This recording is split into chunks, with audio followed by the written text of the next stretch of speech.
السلام عليكم، بسم الله والصلاة والسلام على رسول الله، ومرحبا بكم معايا في فيديو جديد. إن شاء الله يا رب تكون في أتم الصحة والعافية ودائما مع وصفات رمضان الشهر الكريم. اليوم جبت لكم ريحة رمضان، وشكون ما يبغيش زلابية البنان بطريقة سهلة اقتصادية وناجحة من أول تجربة. نرحب دائما بمشتركاتي الوفيات، ولو كنت أول مرة دخلتي معنا القناة تقول لك مرحبا بك حبيبتي، نورتيني وشرفتيني. ما عليك غير تضغطي زر الاشتراك وجرس باش توصلك جديد فيديوهاتي. راح نعطيكم كامل أسرار نجاح هذه الزلابية باش ما تتفتتلكش في المقلاة عفوا، وباش ايضا تجيك يابسه مقرمشه ومعسله ومشربه من الداخل، يعني كيما اللي يخدموها في المحلات. نبداو بسم الله على بركه الله في المقادير والطريقه. عندي هنا 2 كيسان تاع الفارينه الدقيق الابيض، الكاس يوزن 220 مليلتر. عندي نص كاس سميد، السميد يكون من نوعيه رقيقه كما شفتوا معايا، تقدروا ديروا المتوسط. وعندي هنا مغرف صغيره تاع لافاني، وعندي قرصه تاع الملح اللي ما استغناش عليها. واكيد هنايا راح نزيد القرفه اللي تعطيها الذوق مميز، يديروه اصحاب المحلات. وثاني الحاجه اللي تعطيه الذوق مميز اكثر. دوك نشوفوا مع بعض نخلطوا هذه النواشف البنات. كما قلت لكم راح نعطيكم جميع الاسرار باش تنجح معاكم من اول تجربه. بعد ما خلط النواشف تاعي نروحو نحضروا السوائل. هنا نجيبو كاسرونه ولا طاجين، راح نكيل 2 كيسان تاع الماء، يعني الكاس يرفد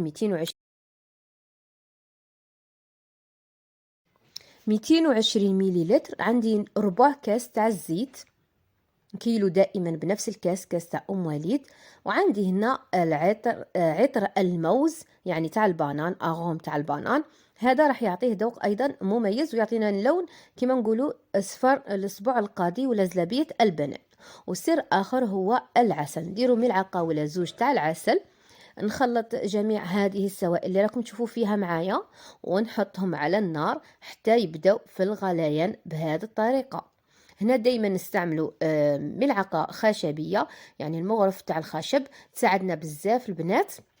اون فوا نشوف الخليط تاعي السوائل تاعي بداو يغلو، راح نفرغ النواشف يعني الفارينه ونخلط مليح بالمغرف كيما راكم تشوفوا معايا. نحرك مليح حتى يندمجوا كامل المكونات مع بعضاهم ونتحصل على عجينه.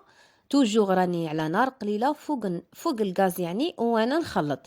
اون فوا ينشف الخليط معايا نطفي عليه نخدمه سور البلان دو طرافاي.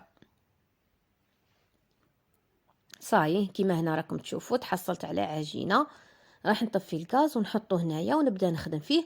هو تخدميه وهو سخون يعني شويه راح يغبنك، مي انا فضلت نستعمل هذه الكوبات اللي نقطعوا بها العجين. بهذه الطريقه عاونتني بزاف وتعجن معايا حتى تحصلت على عجينه رطبه كيما راكم تشوفوا.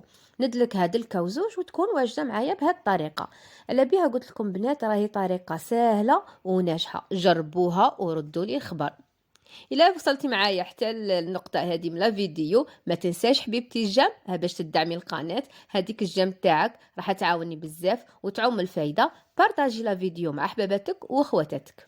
فوالا ندير العجين تاعي في لابوش ادوي. شفتوا انا لابوش لادوي اللي استعملتها اللي يكونوا فيها بزاف سنين باش يعطيني شكل شباب تاع الاسبوع القاضي تاعي. نجيب بابي سيلوفان ولا بلاطو تاع بلاستيك ونحط عليه بهذه الطريقه. هنا يعني عيني ميزاني ندير لهم من نفس الطول باش يجي الشكل تاعهم شباب وكيما تاع المحلات. لازم السر الثاني لازم العجينه تاعنا تبرد مليح. انا نحطهم في الفريجيدير، شوفوا الكميه اللي خرجت عندي، غادي نحطهم في الفريجيدير حتى ساعه وعادي. بعد ما تفوت ساعه يكون بارد معايا.